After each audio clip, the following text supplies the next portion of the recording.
Hello and welcome back to the Macca's Talk Hockey podcast, the podcast where me and my good friend Dan are going to talk about English ice hockey, specifically the NIHL. There's plenty more sign-ins which have happened in the past week, which we're going to discuss. Charlie's not on this episode. He's actually getting a bit of rest, ready for the big Oilers game tonight, which is facing off in about a couple hours, 2 hours time.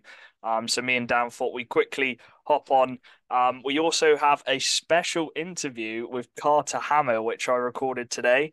Obviously, won the playoffs with the Lightning last season and is going to be taking a new challenge with the Solway Sharks, which is exciting. So he talks about his time with the Lightning and then also his challenge next season, new challenge with the Solway Sharks. Now he's looking forward to that. So, Solway fans and Milton Keynes fans, you're going to like this one. We've had Carter on before, and he's a really nice guy. Can crack a couple jokes as well. Dan, how you doing? Yeah, I'm doing all good, thank you. Been, Glad to be back. yeah, you were on holiday last week, but you've come back and you've already got quite a few Bison interviews planned or filmed for the Bison podcast during the off season. Yeah. So I've done three since I've been back. So Don't spoil them. yeah, Don't spoil them. no, I won't. But yeah, Monday, Tuesday, Wednesday. So yeah, got them done, and yeah, they should be out very soon. So that'll Nice be one. good. I'm sure the Bison fans are looking forward to him. But yeah, we're just going to go through all the signings, and then before we go into Carter, who will be at the end, we'll do our little we're going to say the most exciting signing so far, new signing so far. In mine and Dan's opinion. So we'll do that at the end, actually, after Carter's interview. But yeah, let's start with the first signing. Actually, quickly, the Oilers game is tonight, Dan. When this goes out on Friday, they'll know if the Oilers have tied the series up 2-2 or have gone 3-1 down. It's a must win in it for the Oilers. I've actually got my Oilers jumper on today. Hopefully bring a bit of luck.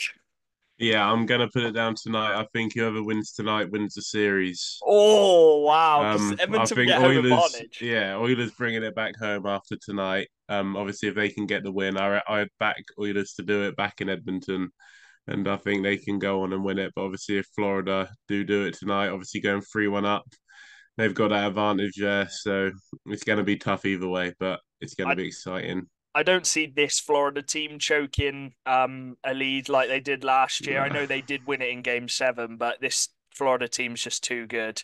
But hopefully McDavid Draisaitl can put on just a magic show. We'll have to see. I'll either be very happy or unhappy tomorrow. So up the Oilers. The first signing though is Mr. Tyler Perry. He returns as the backup for the Swindon Wildcats.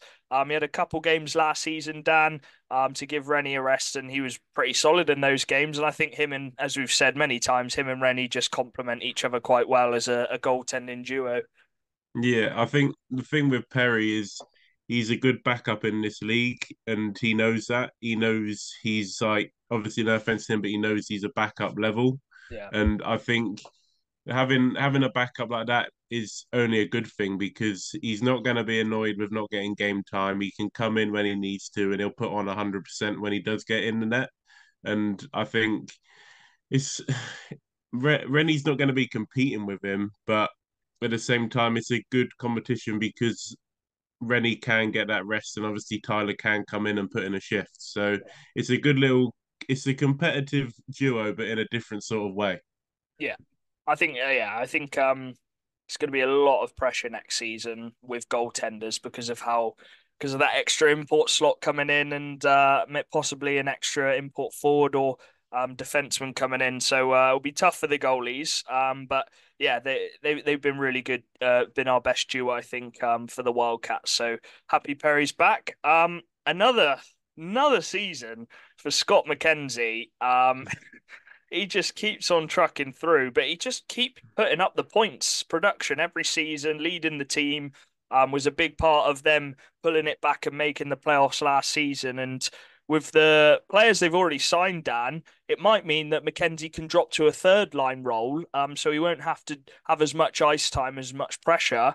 And McKenzie on a third line just sounds gross, doesn't it? How good that would be. Yeah, 100%. I mean, with Scott McKenzie, obviously.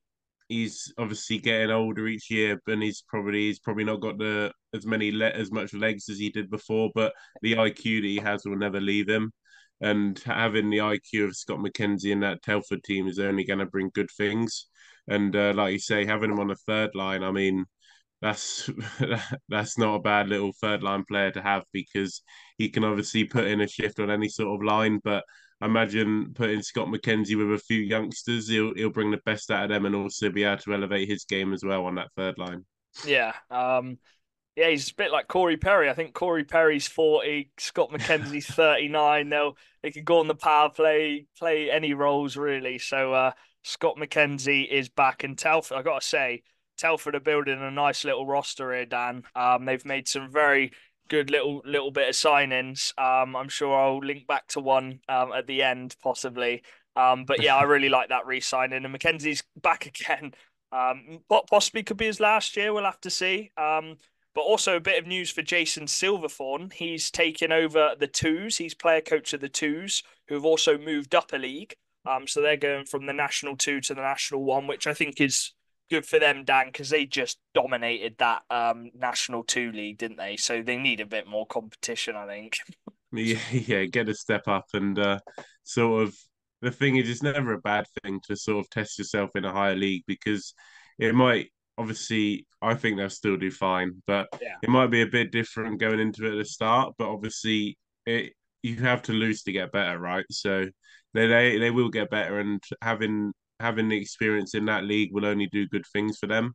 And I think players coming from the Tigers twos up to the Tigers Yeah. national team, I think that's not going to be as big of a jump now because you haven't got that whole national two to NIHL jump. You've only got national one to NIHL jump. So I think that'll be another good thing for sort of players coming up into the Telford team. Yeah, a bit more of a pathway. Like for Taylor Stanton, for example, he gets to play in an even better league. He's a good prospect for Telford. Um, Onto a player who is leaving to pursue an opportunity in the Elite League, Ben Solder. Now, I put out a tweet or a Facebook post basically saying I think this is a massive loss. For me, he was their best Brit defenseman last year, in my opinion. And a lot of them were saying Malik. I think Malik's a great player. He's one of the best offensive defensemen in the league. I just think Soldadan is one of them players which defensively does all the right things. You rarely see Solder make a mistake. And he also can tally up the points as well. He's still got 26 points last season or whatever it was. But he does all the defensive work. Just such a smooth skater. And it's no surprise that he's the one being selected to go up to the Elite League out of all the defensemen in the National League because he's played there before.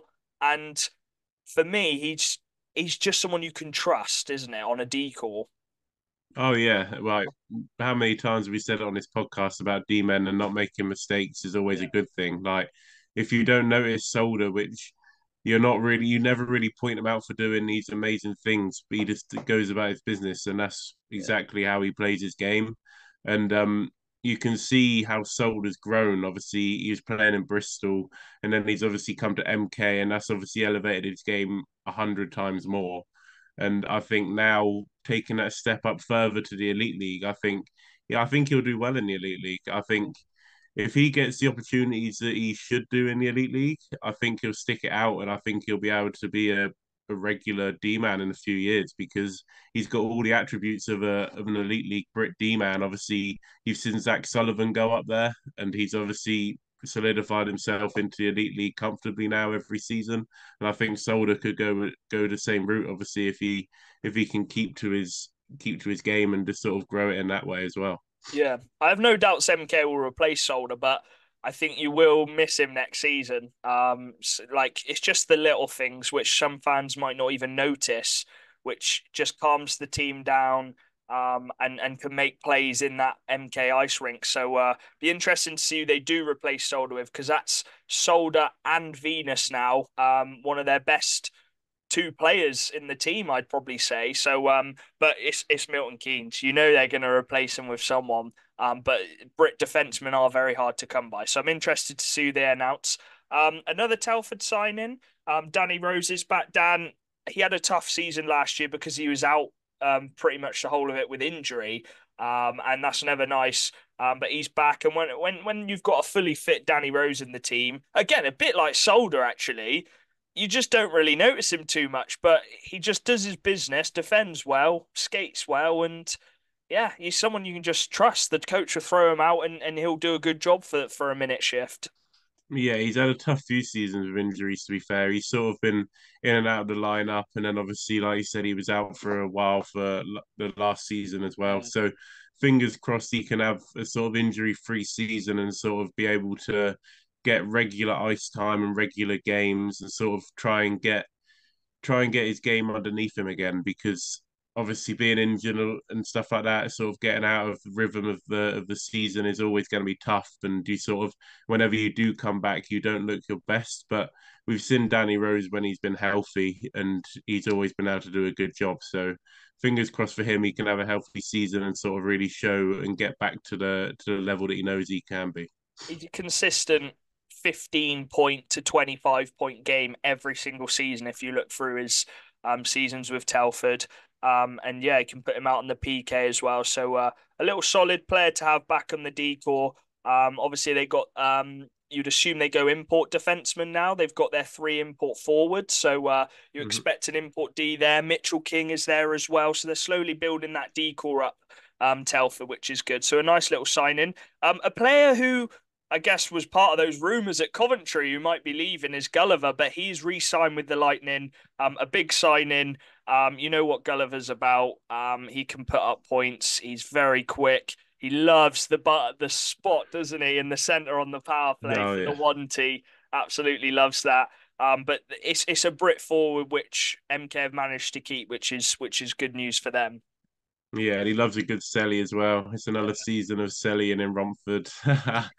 um, all the Romford fans will love that. But yeah, he's a guy that I think with the way with the way Brit forwards are getting snapped up at the minute, I think Harry Gulliver was a must keep for MK, and I think they would probably have gone all out for him because he's still young, and if you look at him last season, he's not going to get worse. He's only going to get better. And I think if MK can keep Gulliver for his best, obviously the best times in his career, I think he's only going to be able to bring good things to that offense. And I'm looking at him from last season. I think giving him a bit of a bigger role, obviously depending on who sort of MK can sign. Obviously, with the loss of Venus, there's a role there to fill. If they can give Gulliver that and he can take the opportunity, obviously with the palm of his hands, then it'll be interesting to see what can happen with him. Yeah. So Harry Gulliver's back. As you said, I'm sure he's got a lot of sellies planned. And he was actually injured, wasn't he? Couple seasons ago, and he couldn't play in the cup final, but he was able to play in the playoff final, and he made a big impact. So, yeah, he's back. On to our first import goalie signing. A new one. Sorry, a new import goalie because Levine signed back, but this is the first new one for the Romford Raiders. So Ethan James Dan is moving on from the Raiders. And they've straight away gone with this new guy called Cole Cece. But firstly, Ethan James been a great servant for the Raiders. But obviously with the new coach coming in, he's made the decision to go with that import netminder. And we did say there will be a couple teams who are going to have to take that step up if they believe that they need to. And it's a shame for James because I actually think he had quite a solid season last year for a Brit goalie. And he got to the final with the Raiders, but he struggled with injury at the end of last season. And Ryder came in, didn't he, and played the whole playoffs campaign. So yeah, it's tough for Ethan James, but I'm sure wherever he goes, he's going to bounce back because he's a good goalie. Yeah, I mean, like we were saying about Danny Rose, obviously having injuries, you're losing rhythm of the games, you're not Yeah, getting the ice time. It's hard for a player, but for a goalie, that's even harder to take so tough. because a goalie, they need to be on the ice, they need to be training, they need to be in the zone, and sort of going in and out of that sort of experience isn't going to be good for a goalie. So once you sort of get an injury and lose that rhythm, it's so hard to get it back. And I think that's what Ethan James struggled with. he was always sort of when he came back, he was back for a few games and then he was gone again, and he just couldn't get back in that rhythm. But obviously, Raiders were lucky that Ryder obviously stepped in, and Ryder did a good job for them as well. So I think it also helped Raiders because they didn't need to rush Ethan back. Like Yeah, they could keep just Ryder stuck out with there Ryder. and just sort of just stuck with him, and I think that's good. But yeah, it's unfortunate for Ethan because he's a very talented goalie, and I'll be interested to see where he ends up. Obviously, around the National League, or maybe if he goes down a league, it'll be interesting to see where he goes. Yeah, or abroad. You never know Yeah, what can happen. But I either mean way, he loves Canada and stuff like that, so you yeah. might see him go out to a little Well, the minor league league in below is Canada. improved. The league below is improving a lot. So I think any team would love to have an Ethan James in goal. He'd automatically become probably one of the best, if not the best, netminder in that league. So we wish Ethan James the best. But Cole Cece, Dan, I mean, that's not a bad little pickup, is it? He's related actually. He's brothers to Cody CC, who played for the Oilers last year. Played for the Dallas Stars this year. 6'3", big goalie. He's had plenty of experience. He's 29 years old. He did 3 seasons in the OHL, where he got some decent amount of games as well. Especially in his last year, he got 21 with the Erie Otters. He then went down the U Sports route, got some good save percentages in the U Sports stand. I think he's actually got higher save percentages than what Max Wright did, and we know how good Max Wright Mhm. was in our league. And then he kind of bounced around the ECHL and the SPHL. So the SPHL is a little bit stepped down from the ECHL, but it's still a solid league, Dan. And he had one full season last year with the Evansville Thunderbolts, and they won the playoffs for that league, and he was the MVP, Dan. And throughout that season, he got a .910, which is a very solid save percentage. He is going to be someone who the Raiders can single handedly win them games. Yeah, I mean, looking at his CV, Raiders fans shouldn't be put off the fact that he's sort of been moving around the ECHL a lot because That's common. if you look at any player, like it's so hard to sort of stick in one team because it's so cutthroat. Like Look, well, as to be soon as fair, he's stuck with the Thunderbolts in the SPHL, but the ECHL teams can just loan. They'll literally get yeah, you on you a can just get flight thrown and around they'll everywhere. fly you. They'll fly you to the game. Then you stay overnight, and then they'll fly you back. And then he's gone on loan to 2 teams to play a few games, which is good experience in the ECHL. But the majority did play in the SPHL. Yeah, I mean, he's gonna come in. He's got a great CV for this league, and I'm really excited to see what he can do. I think there's a lot of talk on social media about Romford going with the import goalie and not giving Ryder a chance and stuff like that. But I think you're going to see a good little tandem there with Ryder and obviously CC because these import goalies they like to play, but at the same time they like the rest as well. And I think knowing that you've got Ryder as a backup is only going to be it's only going to be full of confidence. Obviously, putting Ryder in when you need to, and Yeah. if you can keep CC fresh and keep him fit, I mean, you're going to get the best out of both goalies. And I think what Ryder did last season has proven to everyone that he can do stuff at this level. So obviously Buckman's going to be able to have he's going to be able to be confident in both goalies, and I think having a good healthy tandem like that is good for Romford, and it's something that they've not really had in this sort of since they've come into the National Yeah. League before. So have a go with this import goalie, I think, is a good thing for Romford They've had personally. so many backups, haven't they, to Ethan James? Yeah, But I mean, this, and they've got some good goalies in the pipeline as well. Like you got yeah, Max van Mullen as well in the Buccaneers. He's obviously doing good. yeah. He's looking good. So they're doing good for goalies at the minute, especially brick goalies too. Having Cece in, sorry, he is 27, not 29. That's pretty much your prime years, isn't it, Dan? 27. Maybe it's a bit older for a goalie, but plenty of experience. I know. I will just put it out there. We're gonna do a whole goalie import goalie debate when we've got me, Charlie, and Dan, and maybe we'll get a guest on as well. But people need to understand with the league getting better, with more imports coming in, with the quality of forwards going up and defensemen, just the quality of the league in general. Unfortunately, there are some really talented Brit goalies. When we're not saying there isn't, but you need a goalie.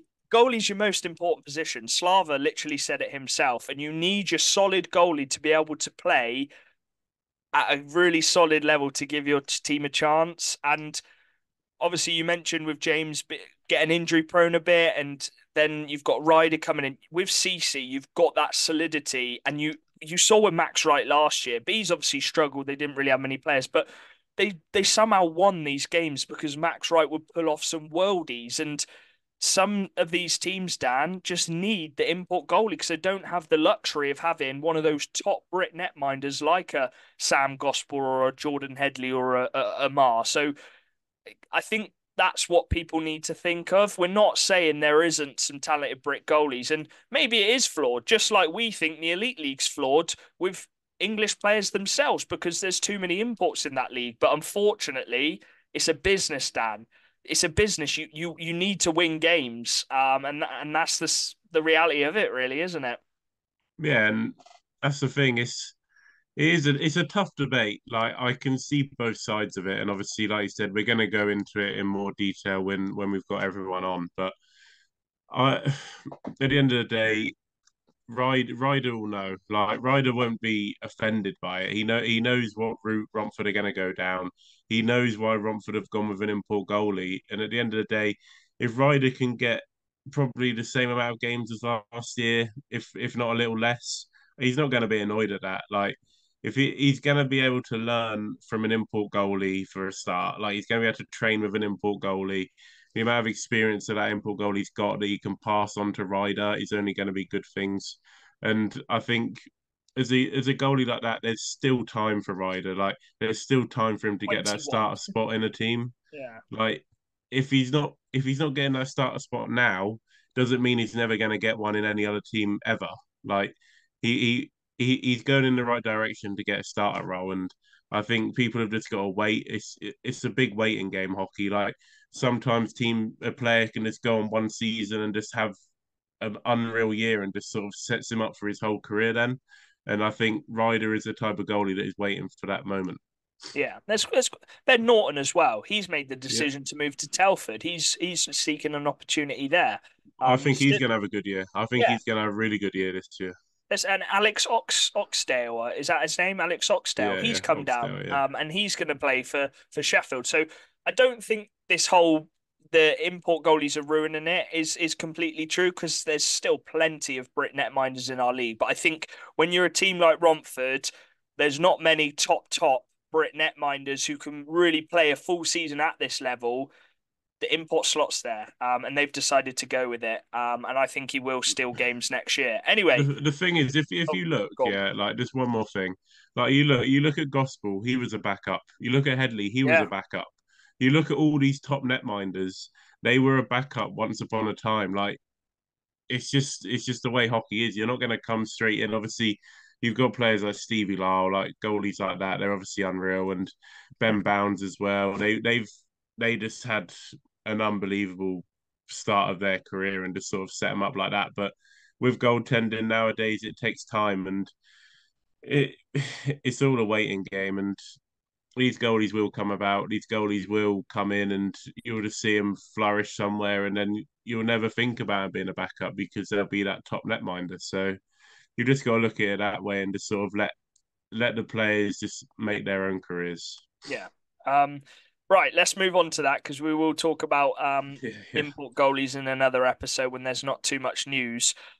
Innes Gallagher back with the Leeds Knights. I don't think we thought he was going to go anywhere else. He's loving it up in Leeds. He had his first full season last season. He was a part of that third line of dreams with Ollie Endicott and Finn Braden. 16 points last year, 9 goals, 7 assists. He's always been a goal scorer, Dan. He's a big power forward, and yeah, you can only see him improving next season. I assume he'll be on that third line again. Maybe Bally will be on that third line. Maybe it will be Finn Braden. Who knows? Leeds haven't announced. I think they've only announced like half their team, so we'll have to see who he's playing with. But you can assume he's playing on that third line role. Yeah, he suits that role. Like we said it before in other podcasts like that. that whole third line knew their role and they played that role perfectly. And I think it's obviously no offense to him. Like I think he's best on a third line because of just the way he plays, and I think Leeds are going to use that. They're going to use it to their advantage. Like having a year of that, obviously going into this year now, he's gonna be even better than last year, and he's going to be able to really sort of push for points on that line. And depth is so important nowadays in this league. And if he can sort of, I don't know, get 10, 15 more points than last season, like your third line's in a really good spot for that. That's exactly what Ollie and Finn did. They just slowly improved every season, and hey, it was his first full season last year. So yeah, he's still very young. Dima's back. So Dima and Jordan McLaughlin will stay as the goaltending duo for Holdan. I think Jordan McLaughlin will be obviously Dima's another year older now. And he won't be able to play the amount of games which maybe even played last year. So it is a big big season for Jordan, I have to say. But you've also got that solidity in Dima if you need him to play in those big games. But yeah, I wouldn't say it didn't work last year because I just think Dima was the main guy. So it'll be interesting to see if he's the starter again next season, Dan. Yeah, I don't think they went into the season wanting to have Dima as a starter. I think they wanted to have McLaughlin taking the net most both nights. But Yeah, I think for McLaughlin, I think it was a tough year for him. I think he sort of he played under his level that he can play. We've seen him play at his top level, and I don't feel like he really reached that last year. So I think bringing in the same tandem is good because obviously Jordan's going to be comfortable with Dima. He knows the way he plays. He knows how he sort of feels about the tandem, like obviously between them both. yeah, So I they've had a think year together put now. Yeah, putting the least amount of pressure on Jordan, I think, is a good thing. And I think he's going to be looking for an improved year. And I think Matty will be wanting him again to take most of the net in this season coming. But obviously, McLaughlin needs to have a better year. Otherwise, he knows the net can be taken from him. So it's all part it's of just the get competitiveness as goalies. yeah, it's all in the mind. Like a goaltending role is so hard because you've got so many things going in your head, and it's like it's tough. But we know McLaughlin can play at a very high level in this league, and I there's no doubt. I think that he's going to try and obviously excel that next season. Yeah. Because he's gonna want a bit of redemption from last year, not getting the net like he wanted it. Yeah. Obviously they've got a stacked forward core. The goal, like without putting too much pressure onto them to, they're going to need to take that step up if they want to compete at the top level. Because they've had a few years now outside of the Coventry playoffs, and they'll want to be in there. They'll want to be fighting around the top as well. So Dima is back. Um, Big one. The Phantoms head coach. They kept us waiting for quite a long time, didn't they, Dan? Quite a long time, but they finally announced him, and it is familiar face to you, especially, but to the NHL as well. Ashley Tate is the head coach of the Peterborough Phantoms. It's a safe, it's a solid. You know what you can expect from him. I think we're gonna see a different kind of style, maybe not too different, but he's got a few more flashier players which he can be a part of. He's having to coach in this Peterborough rink, which is always quite weird, and it's just gonna be one of them where it's a new era. It might not completely go to plan this season, but you've just lost the coach who you've had in charge for the last 8 to 10 years. So it's going to be different, but I think that's a solid coach appointment, Dan. Go on, I'll let you speak because you know Tate quite well. Yeah, so Tate is obviously he's got a style that's people have said is similar to Slava. Um, I wouldn't say it's sort of like for like, No, because Slava is very everyone's hard. different in their own way. Yeah, Slava's but very specific. I can see where they're going with the Yeah, appointment of Tate they're because both bold. he's got there we go. There's one of them. But like there's there's just bits about Tate that I can see a Slava in him. Like he can trap up a game. Like he will play that game where he'll just make it really hard for you to score and just sort of catch you on a break. He can play games like that, and I think if he can play that style with those players that have played in the Slava style, I think if he plays his cards right, I think he could have a really good partnership with his team. Yeah, Because they already know the style, so that he's not bringing in a whole new thing. And I think if Tate's smart, I think he comes into that team and tries playing to the player's style and not bringing in his own, yeah. because you've got a core there of players that have played under Slava for so many years now. I think you're not going to get the best out of them if you come in and change everything. You just need to sort of keep the same Especially sort on of that style. ice pad. Yeah, just keep the same sort of style and play the way that the players know. Yeah. And I think you'll do it absolutely fine there because those players are drilled in, and Tate will drill those players in. Obviously, he'll keep them sharp. He can change it up if he needs to, but for now, I think coming into the season, he doesn't need to change a thing, and I think he should just play to the way the players want it. Yeah, I think it's so tricky, isn't it? Because as a coach, you then feel that pressure. You want to come in and make a statement, and yeah, you got to play this way, whatever. But I think you will see similar kind of styles next season. I still think the players might have a bit more free roam. I don't think it will be as specific as what Slava did because no coach can really be as specific as Slava because he's just, as Charlie calls it, he's a hockey genius. But I think you're right. I think you've got a core of players. A lot of them have re-signed. And a lot of them have played together for years. We're talking 5, 10 years for some of them.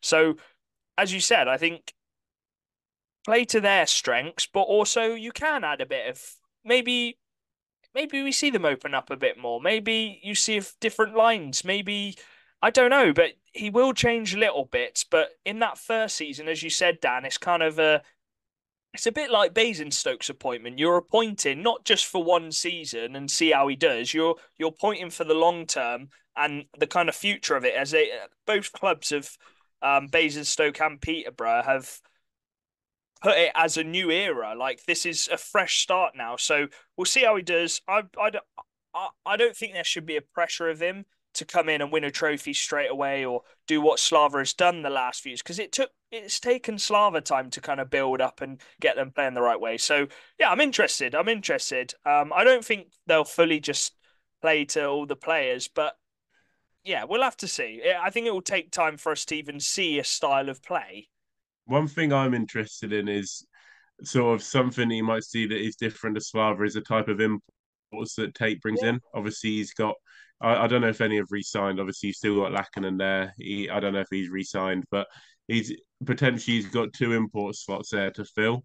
yeah, And looking at the type of imports that he brought into Basingstoke, obviously you've got players like Gale, you've got Roberts, you've got Balaz, you've got so you're bringing in those players, and I think Tate likes to have a shooter, and obviously he's got that in Huff. So it wouldn't surprise me if he went along the lines of a player like Marcel, like a two-way sort of centre. a Yeah, good two-way guy like that. Maybe European, maybe keep it along the lines of that as well. But Tate likes to have a Tate when he plays with his teams, he likes to have one shooter and one playmaker, sort of a two-way play. Obviously, sort of with Marcel and Goodbye, like he likes to have that sort of yeah, that that duo. freedom with that. So that'll be interesting to see. And it'll be interesting to see if they go down. Obviously, you spoke about it in the other podcast, which I listened to about the import D. It'll be Yeah. interesting to see if he does go with an import D or he sticks with the Brits that he's got and keeps growing them and goes with three import forwards. I think you go three import forwards personally. That's why you've got an import net E to try and steal you a few games. And that decor has won stuff before. They haven't needed an import defenseman, but they could still go with an import defenseman, maybe who's an offensive defenseman. You bring in who's going to get you a lot of points, can still do the defensive work, but will add points through the D zone. So we'll have to see. But yeah, Phantoms fans, there's been quite a lot of positivity around it. I think I'm not saying it's like I think the Basingstoke one is really exciting to see what he's done, but he hasn't coached in our league before, so you've got that element to it. But Tate has coached, so it's kind of Yeah. a safe, solid signing because he knows the league, he knows the players, he knows all the teams, he's seen how the teams play. So yeah, I think it's a solid signing, and obviously we don't know the other candidates for it, but they took some time. That's something that you really like with Basingstoke. They didn't just go with the first option; they took some time, and then they've chosen Tate. They didn't rush it at all, even though the fans wanted the coach and wanted to know him. They took some time, and then they've announced it, and it's a new era. So yeah, Phantoms fans, I think you should be excited. I think that's a good appointment, and I'm excited to see what style of play Peterborough play next season. Another Telford signing. They've announced quite a few this last week. Louis Newell. And this one, Dan, reminds me a bit of Will Stead because Louis Newell played at forward for one season. He then had to play at defenseman last season, didn't he? He was the first Yeah. forward to have to sacrifice his forward role and play D. But they've said on the article that he's going to be playing forward next season, most likely. So that's really positive for them because if we go on to his stats from the season he played at forward, he got some really solid points in that season. Sorry, bear with me. I'm just loading up his elite prospect. So he's still only 21 years old. In his season at forward, he got 28 points, 9 goals, 19 assists. Last year, he started as forward, so he, he got some points there, but then he had to go back to D, didn't he? So he got 22, so a bit less points. But I can see it going back up this season, Dan, especially with the depth they've got forward wise. Looks like they could have a solid third line. If he can play forward the whole season, that's and again, just another solid piece for Tom Watkins' team. Yeah, I mean, you look at his NIHL one stats as well for the Lions. He got Yeah, 48 points in yes, 26 he's a games. point Like scorer. he's got that offensive ability, and obviously when you're in D, you can't. Obviously, it's obvious you can't show what you can do offensively Yeah, when you're playing D. Like you don't want to be pushing forward, especially in the Tom Watkins team. But if he can, like you say, if he can get that full season on third line, I think again he's a guy that could go under the radar for like one of those depth scorers. Like he could definitely be one of those guys that you don't really think about him. You don't really look at him. You don't really talk about him. But you go to the end of the season, you look at his stats, and he's like, wow, he's actually got some really good like depth points for that team, and you just won't even notice it. And I think he's the type of player that would do that. yeah, I think yeah, Telford are exciting. I'm liking their team this season. They're really Yeah. making a statement with the signings they've made already. So yeah, and he also plays ball hockey, I think, in the off seasons. So he plays ball hockey and some ice hockey as well. So kind of mixes the two together. The Sheffield Steel Dogs confirmed Jonathan Kirk will return for another season. Still going, but he's just one of those cruising defensemen who picks up the points and the pressure, Dan, we spoke about this, I think, at the end of the season. The pressure is now taken off of him to be that main guy because they've got Liam Steele and they've got CJ Garcia. So those are two defensemen who you'd probably say are maybe above him in the rankings, but that's a good thing, I think, for him and Sheffield because you've now got the deadliness, I guess you could call it, of him on a possible second line. Yeah, oh yeah. He's Great the guy depth. that yeah, he can still do a job. Like he, they they've had Kirk for so many years now, and he's never looked like he's had a down year to me. Yeah. He's always he's either played above his level or he's played at a consistent level. He's Yeah. never been below. And the fact that they're still keeping him in is obviously it shows that they still have trust in him, and I think he's gained that trust from everyone in Sheffield. He's one of like he's looking like one of the last guys sort of from that original Sheffield sort of Him and DNA Morgs. now. The Yeah, so OGs, him and yeah, Morgs. they're gonna be cooking. But obviously he can still. I'll be surprised, but he can still he can still quarterback a power play if he needed to. I'll be surprised if he did this year with the players that they brought in, but he's still got that ability, and he's just such a good puck carrier and just such a simple D man, and I think that's exactly what Sheffield needs. Like playing under Slava, you just need simple D, and that's what they're going to have with Kirk, and Yeah. he's going to be you know what you're getting with Kirk. Like he's not a guy that is going to be unknown going into every year. because he just plays his own way and he plays it perfectly. So Yeah. yeah, it was a big re-signing for Sheffield, and he's always rated every season. Still only 29. And he obviously was out the playoffs last year with an injury. He got injured in that first Swindon game, so they missed him the whole playoffs.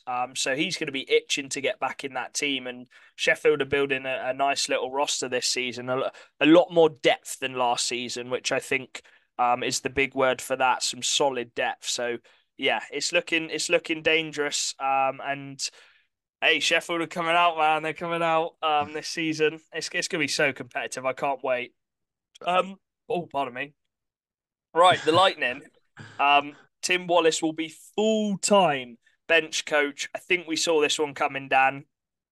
I think we've actually mentioned last year was probably the right time for him to go to full-time bench coach. But he played the year last year, and I actually thought he was pretty solid in the playoffs.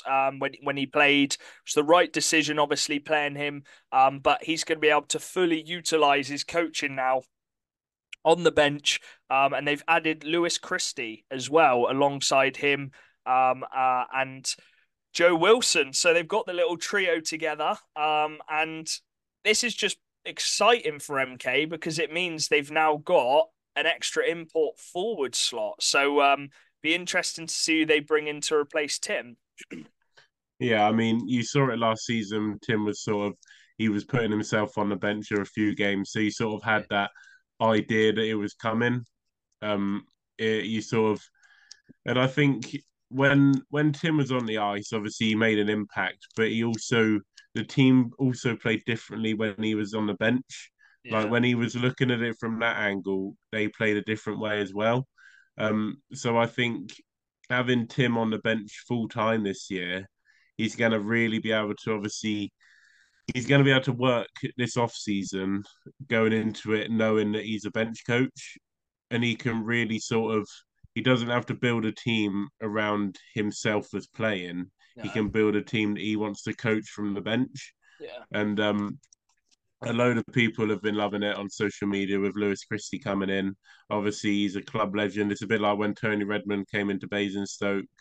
Um, People obviously love it. Like the fans love it. They love that they've got like a guy that they literally retired their jersey. What was it, last season or season before? And now Yeah. he's on the bench, and he's really going to be able to show that team what it means to be an MK player. And I think MK, they the thing with MK is they get that pressure behind them, and I think Christie's going to be one of those guys that could really steady the ship in that locker room when He needed never to. felt the pressure when he played, did he? Is that He just went out exactly? And there and flipping hit people. yeah, hard as well, Yeah. especially in playoffs. But Do you he's the remember type that of guy. playoff game, mate? He Yeah, I do. smoked so many people. But he's the type of guy that will go up to a person in a locker room and just sort of just calm him down, sort of get him just sort of give him a bit of a pep talk and just get him in the zone for the game. I can imagine him going around the locker room, just getting all these guys just calm and just keeping them level, just go into a game sort of fresh headed. I can imagine Lewis Chris to be that type of guy, and also he'll be able to give a few view of his own views on the D as well, because obviously he played in D. So you've got both aspects of him, I think, and that's a very smart move for MK. Don't really see many three-man coaches on the bench, do you? I think some of the I mean, you do benches, in the NHL. how are they going to fit him on Peterborough? Flipping heck. There's not much One space of them have to down sit in the there. penalty box. Yeah, flipping heck. Like there's not going to be too much space in some of these rinks. But either way, as you said, yeah, I'm just picturing the 23-24 playoffs, first game against Milton Keynes, and Christie a minute into the game just smokes Malas. I remember Charlie was like, but he's an absolute beast. Charlie was ready to get on the ice. Yeah, Charlie. If anyone hits Malas, he's ready to drop him. And me and Dan, every time we say, Charlie, as soon as you step on the ice, you'll just slip over when you try for ice. Yeah, but he's like, "Oh, it's all good. At least I tried." Yeah. So yeah, Charlie, you're not a National League fighter, mate.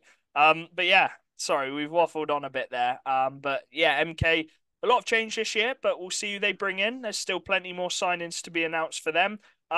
On to their rivals, Louis Kinniston back for the Peterborough Phantoms.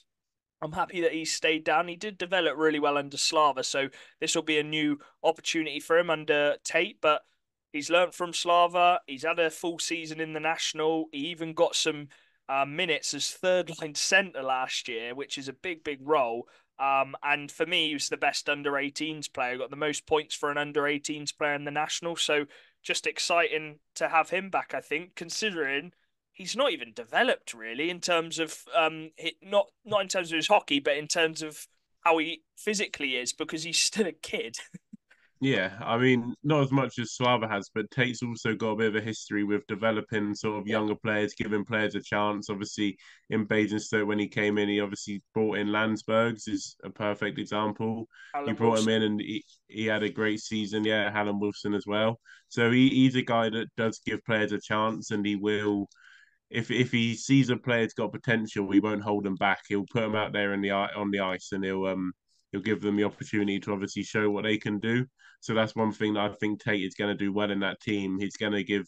Obviously, you've got players like Sari in that team. You've got obviously that D man. I can't remember it. I can't Vince say his name. Gatonis. Yeah, Vince Katonis. That's it. And you've got players like that he will give a chance to.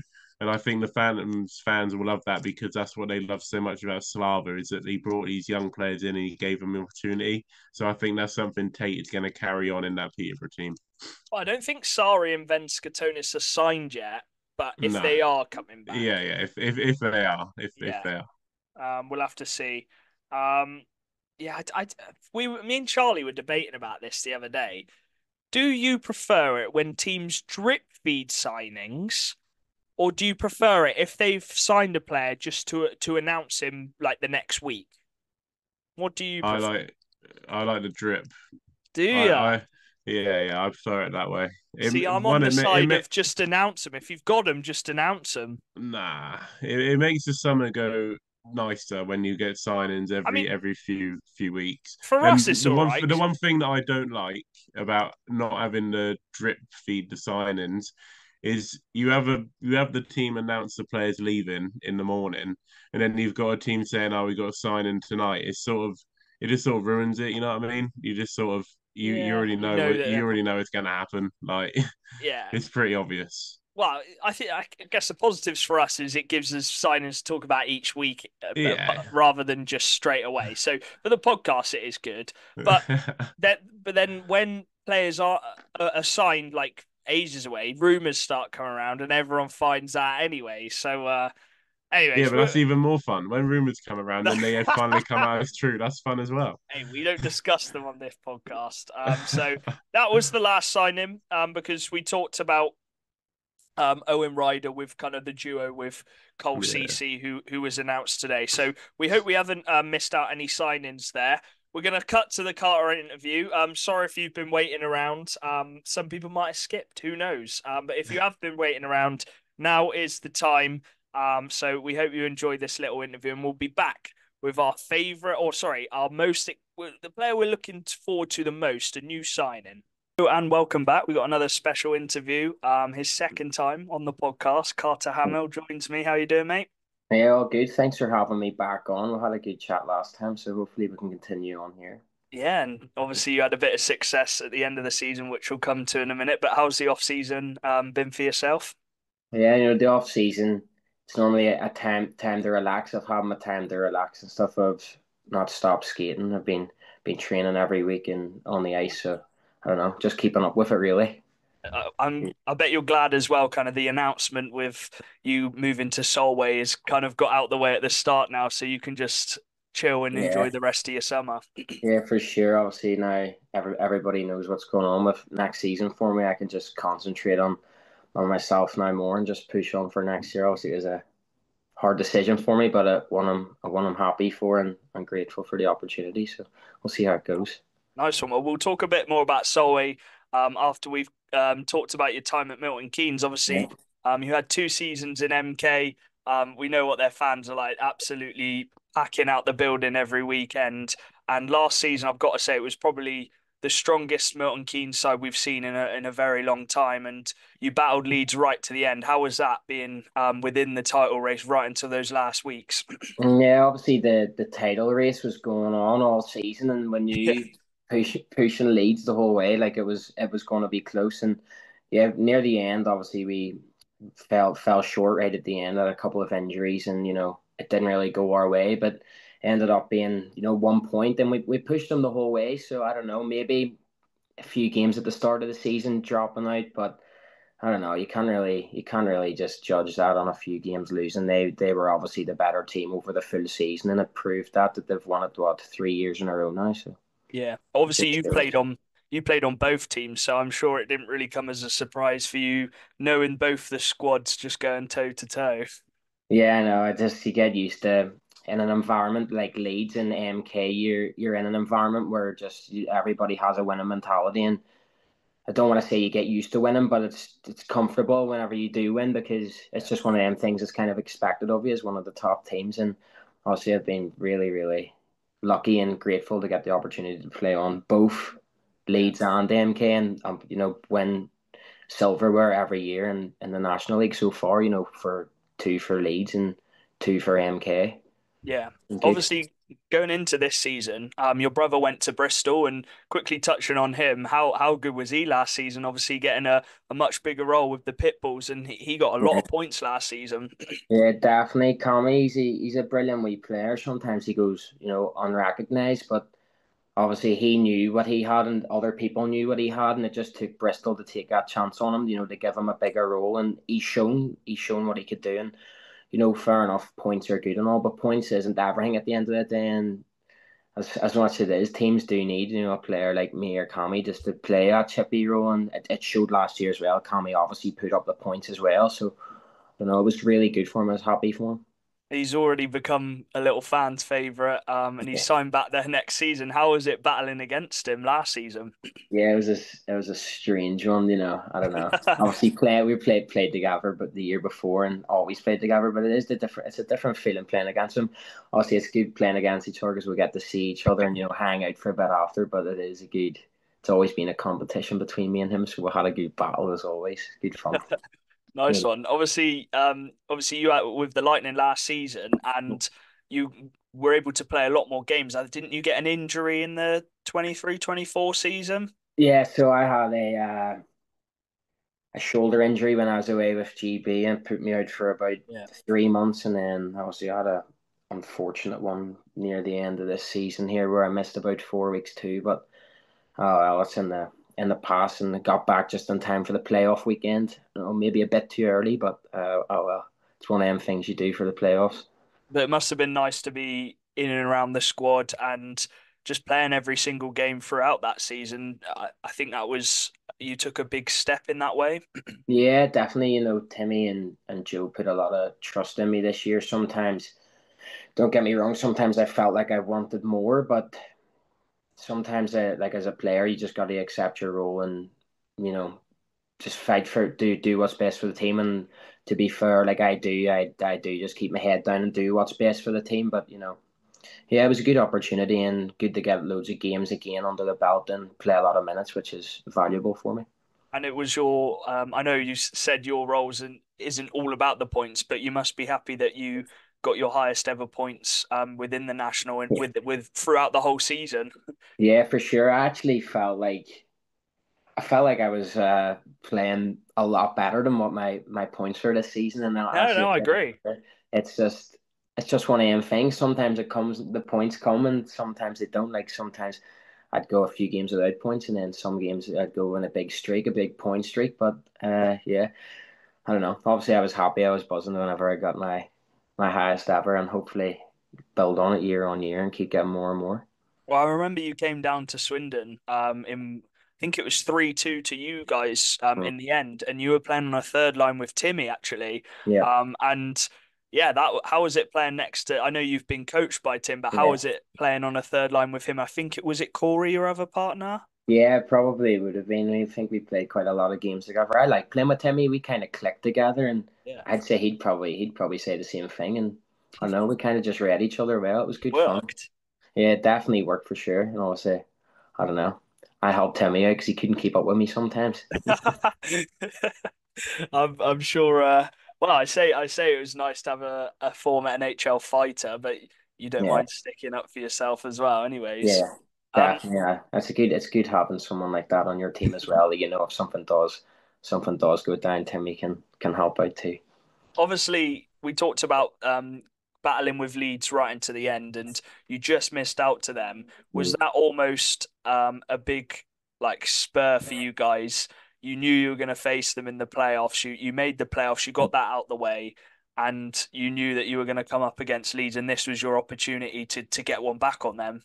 Yeah, definitely. Well, obviously we knew how good we were all season. Yeah. We knew the quality we had. We also knew the quality they had. If I'm right in saying, I believe we felt like we edged them a bit, to be honest. It was But weird. I think each team won the away games.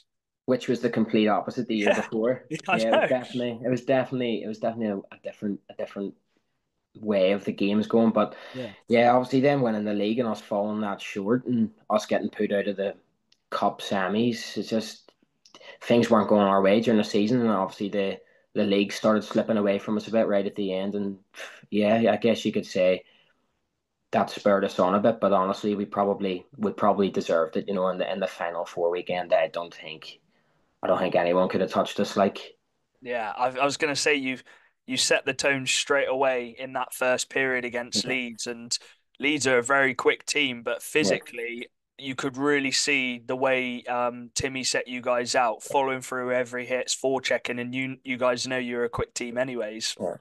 Yeah, it was good, and I just, as I said, we knew what we had to do.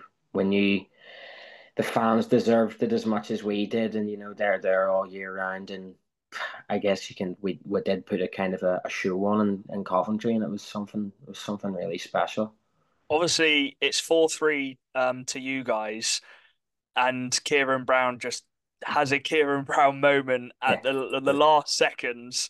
How do you regroup from that? Who was the guys in the changing rooms? Not changing rooms. It's yeah. not like the NHL where they go Bench. back. But who's the guy on the bench just calming you guys down, and just getting you going again because you've still got a game to play?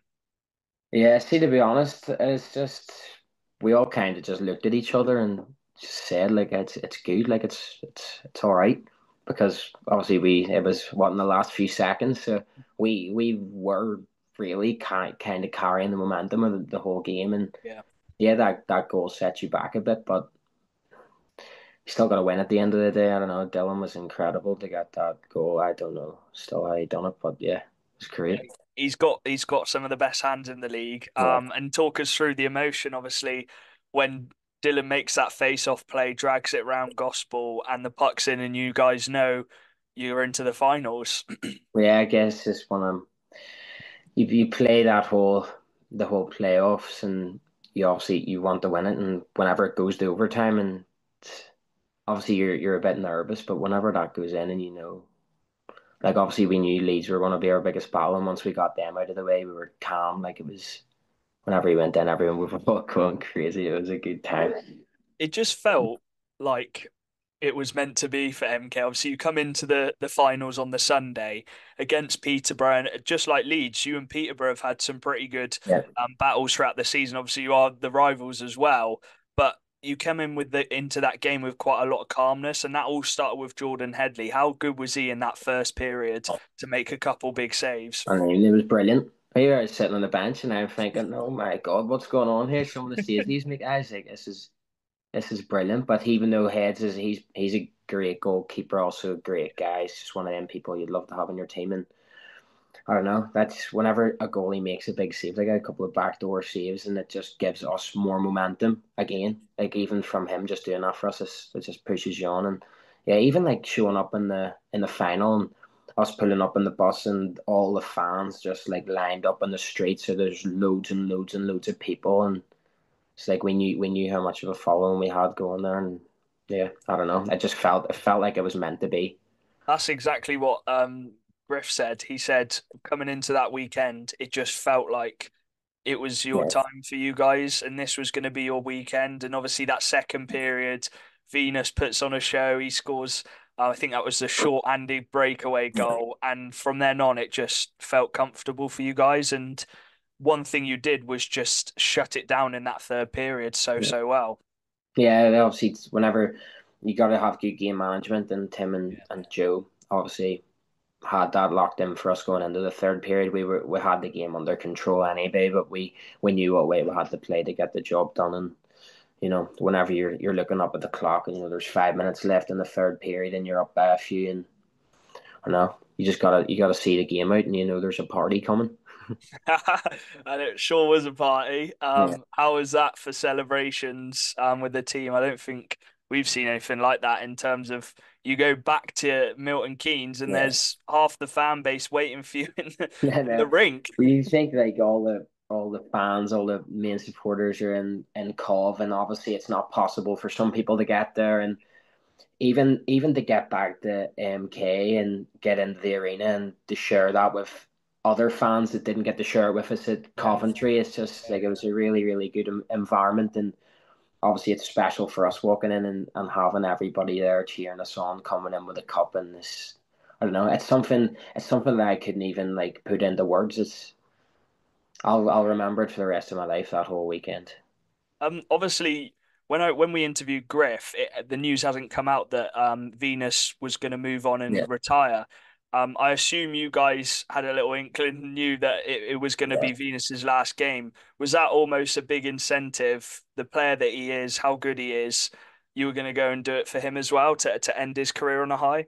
Yeah, for sure. He gave so much to us and to the club. It was only fair for us to battle for him. Yeah. Obviously we want to win for ourselves and for our families and the fans, but even for somebody like V, like I don't know, it just means so much. And obviously I know I'm gonna have a lot more years, but for someone like V, and he's been around for so long, and yeah, I'm sure it meant the most to him to go out in such a high. And I wasn't 100% sure if he was retiring. I was maybe like 75, but I don't know.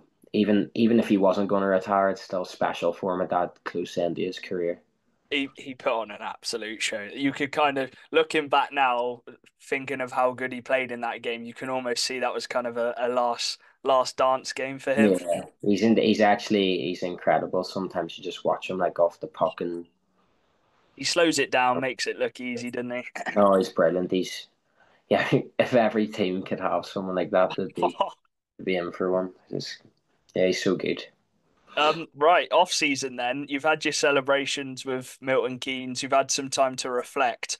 Yeah. Talk us through your move to Solway. Obviously, it's a bit closer to home, but I'm sure there's a few other reasons why you've moved on and taken that new challenge. Yeah, for sure. Obviously, really grateful for my time in MK. Really, really good people there, great organization and good coaches. But I just felt like maybe I should change things up for a while. Like maybe things were getting too comfortable for me in MK.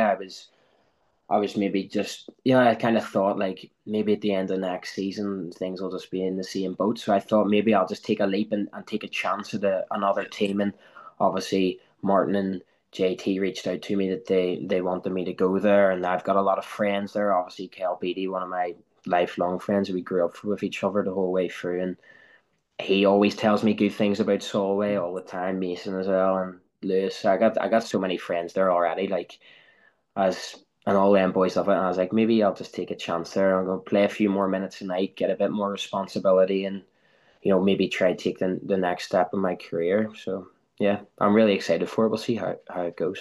Yeah, obviously they've only been in the national for a couple of years. They've Yeah. battled right to the last to get that playoff spot.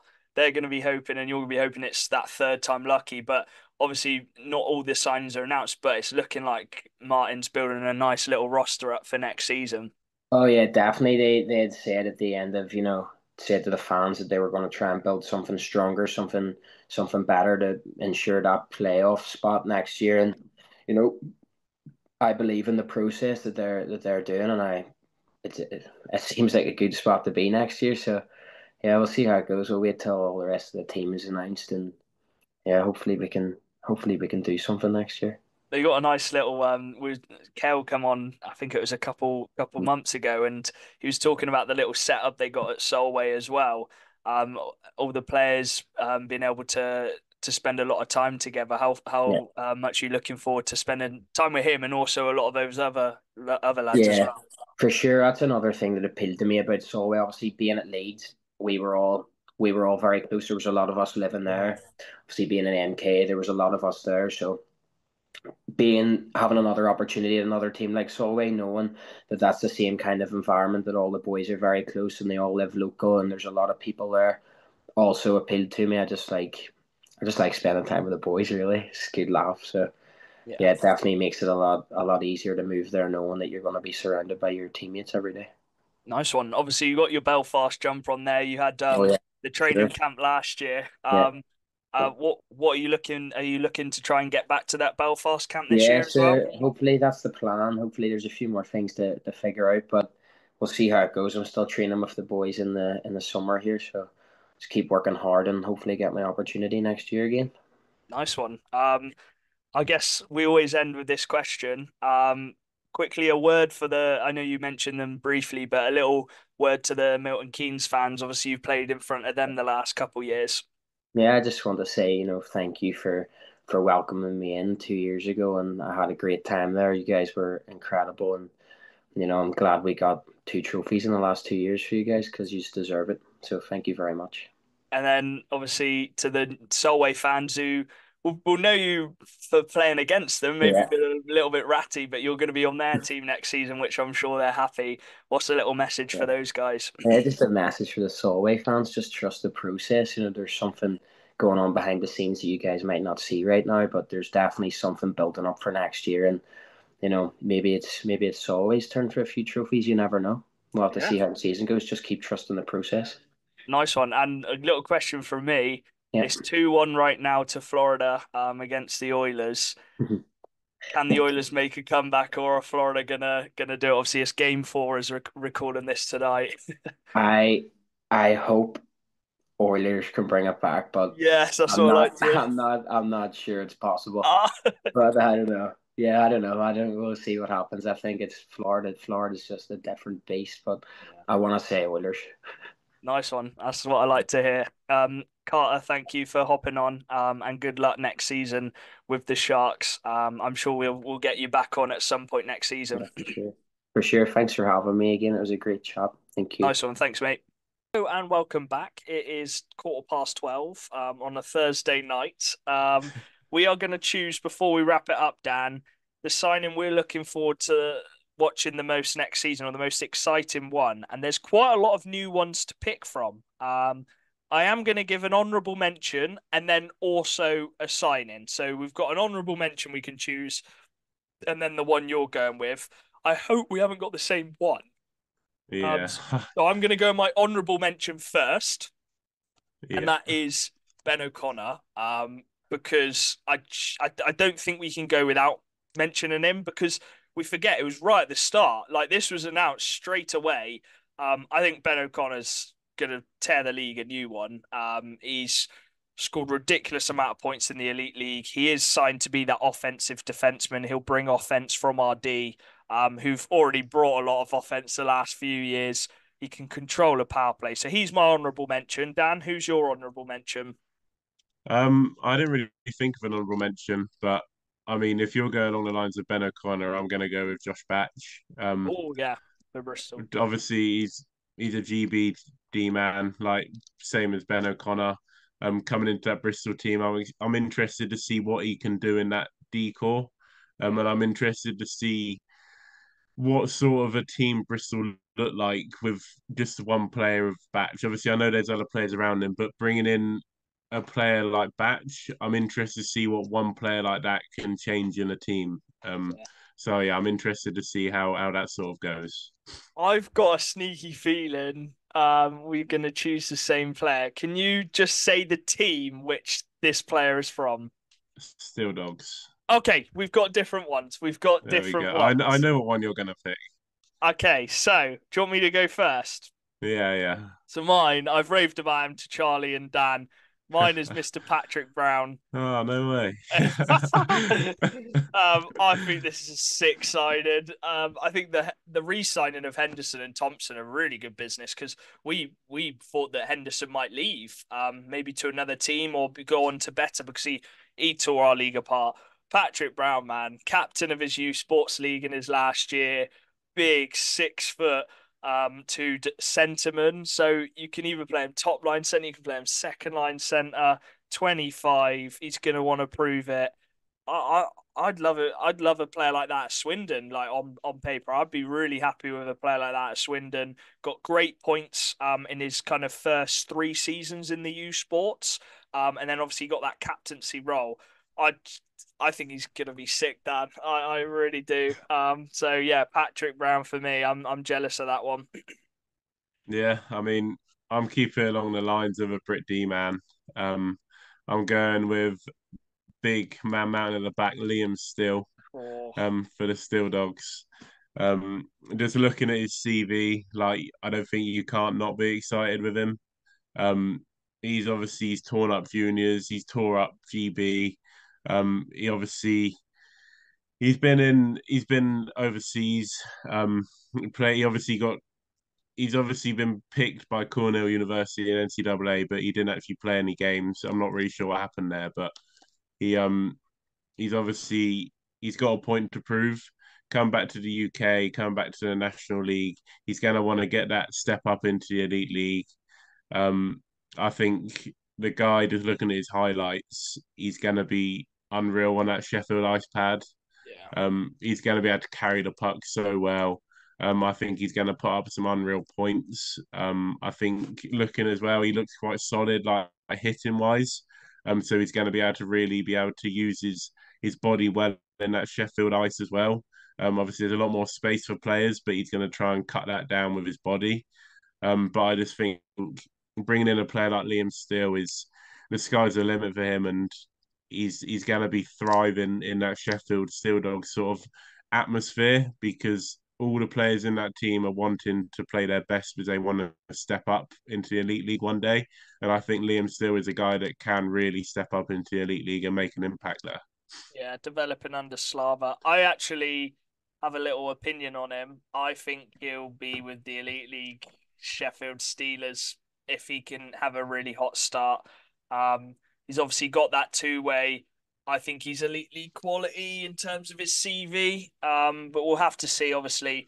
Really exciting for him. But yeah, that's a good little pick. I think this Cole Cece's an exciting one for goalie. Yeah, We I forget was close to picking him. the Romford D man as well. That's a good one. Yeah, CJ Garcia Griffiths, Zach Milton coming back to Basingstoke. There's so many we could have chosen.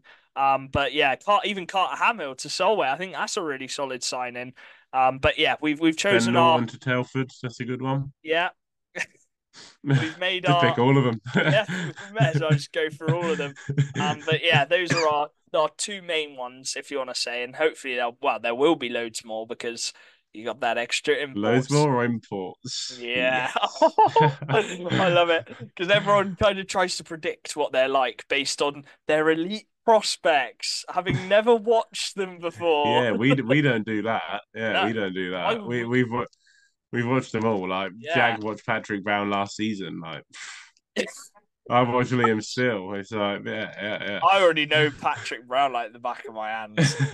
I wouldn't Right. be surprised if you put his name forward for Tom Watkins. To be fair. Yeah, I slipped him a bit. I was like, oh, damn it, what's when we get him? Right. Anyways, enough of the waffling. Maybe Charlie will be on next week. We'll have to see. We've got a few players who are willing to come on, but it's just this is the time where all the players go on holiday, Dan. So you just got to catch them at the right times for interviews when they can. So yeah, up the Oilers. Make sure to drop a like. Follow all our socials at Macca's Talk Hockey. I haven't really been posting too much. I've got a lot of stuff going on behind the scenes as well with my actual jobs. So we'll have to see with that. But yeah, make sure like, subscribe. We'll see you in the next one. Peace.